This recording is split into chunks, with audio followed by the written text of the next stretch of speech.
Πλακώθηκε από το τρακτέρ του ο πρόεδρος της τοπικής κοινότητας Αβραμιού, δυστυχώς 59 ετών, λίγο πριν τις 5 το απόγευμα έλαβε ενημέρωση η πυροσβεστική υπηρεσία προκειμένου να επιχειρήσει στο χωριό του Αβραμιού με την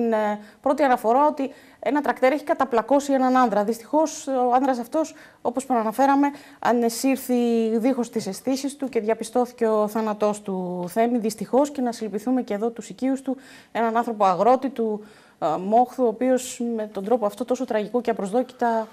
ιδιαίτερα αγαπητό και έναν άνθρωπο που είχε προσφέρει και στο συνεταιριστικό κίνημα. Τώρα,